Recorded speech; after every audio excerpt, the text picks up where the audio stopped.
Ja, så skal vi så blande 10 ml etansyre, hydrid og 5 gram salicylsyre.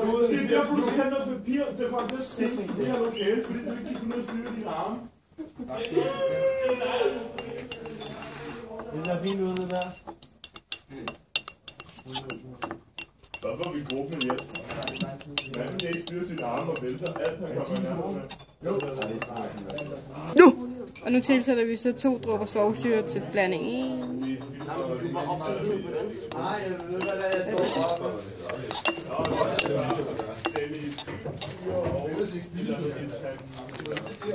tror ikke rigtigt, jeg skal. Nej. Jo, mister sin farve. Mister den sin farve? Gør den ikke? Anne? Nej, den er samme farve. Yes.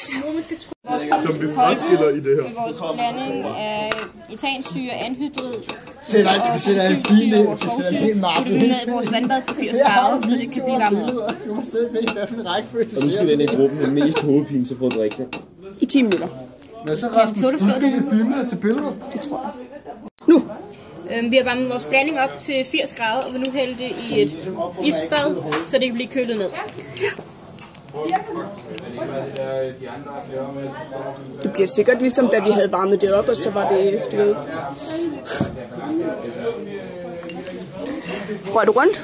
Ja, altså, det skal jo, når det er, så ikke når at gøre det til isbjørn. Så bare filme noget af det. Fuck, hvor det stinker! Ja, det lugter. Nej, det stinker! Det lugter som dengang ens mormor var på besøg. Jeg altid vaskede alt op i eddikesyre. Så kan jeg ikke huske. Min mormor, hun har aldrig vasket op. Det gør ondt i øjnene næsten, ikke? Nej, det er næsten. Det bliver selv nøglehånden, der bliver renset i vaskepælden, tror jeg. Ej, hvor ser det sjovt ud. Hov, for fanden. Prøv at se. Det giver sådan nogle bobler, ligesom sådan en lavalampe. Og det har lagt sig på bunden-agtigt. Prøv at se. Nå, man kan ikke rigtig se det på kameraet. Men det er i hvert fald flot i virkeligheden. Det skal jeg tror godt, du kan stoppe. Prøv lige. Nej, stop. Ikke rør rundt nu. Se. Det ligger så som et lille hvidt lag på bunden. Jeg tror, det skal stå længere tid. Så pauser vi. Og så skal vi så have filtreret vores blanding, som nu er bundfaldet, efter vi har haft det kølet ned. Og så vores bundfald, det hvide der ligger her. Ja. Jeg har haft det i tørskabet over natten, så det er taget ind. Og nu skal vi så have det varet.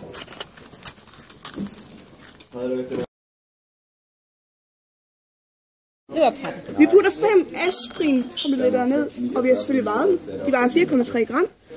Og nu morter vi dem med vores morter. Pause eller der? Ja. Det er ikke det, så bliver det bedst. Nu? Ja. Vi putter det knuste aspirin ned i bæreglasset sammen med 50 ml etanol, og så rører vi rundt med vores bag. Det gør ikke så meget, om det er 100 ml eller Nu er der nogle is her nu. Så kan vi også fylde den der. Så hælder du det forsigtigt Ja. ned i. Vi tager nu vores blanding af aspartamtabletter og etanol og hælder ned i en porcelænsskål. Vores porcelænsskål vejer 311 på milligram. Det er meget vigtigt, at vi har vejet den. Nu hælder vi vores blanding ned for at filtrere den. Pas på! Godt, vi sagde det. Hvad er det næste, vi skal? Er det dannet bundfald? Og se, det bliver lidt lysere. Det vi skal bruge. Ja. Ja. Nå, okay. Nu har vi haft det i varmeskab over natten, og det er så kommet til at se sådan her ud. Og nu skal vi så have vejet det igen. Vi ved, hvor meget skålen vejer, og derfor kan vi så finde ud af, hvad det registrerende vejer. Og det samme skal vi gøre med det her, for at finde ud af, hvad det her vejer.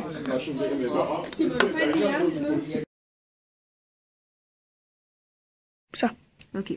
Vi har lavet en syntese af acetylsalicylsyre, hvor vi har reageret salicylsyre med etansyre, anhydrid og fået acetylsalicylsyre og etansyre. Nu. For vores acetylsalicylsyre har vi fundet ud af, at der er 9 C'er, 3 O'er og 8 H'er.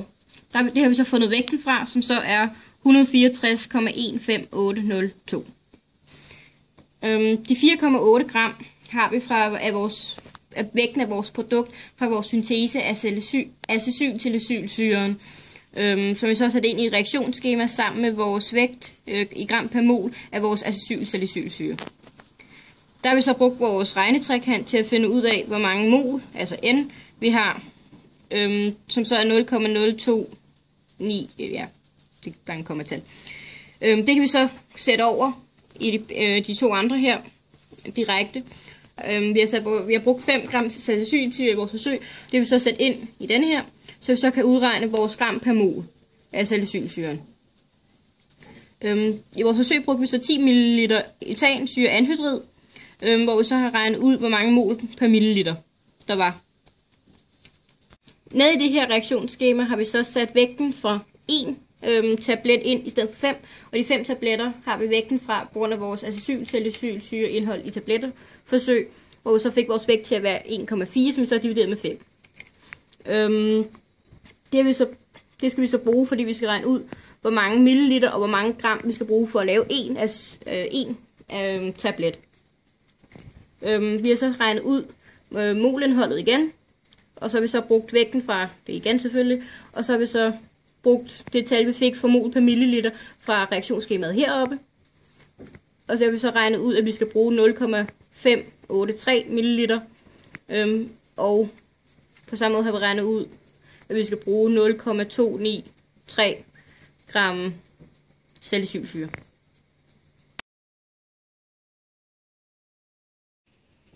I det her forsøg har vi fundet ud af, så lært, hvordan vi kan regne ud, hvor meget salicylsyre og etansyre anhydrid, der er i en hovedpinepille. Og det kan du så se metoden her.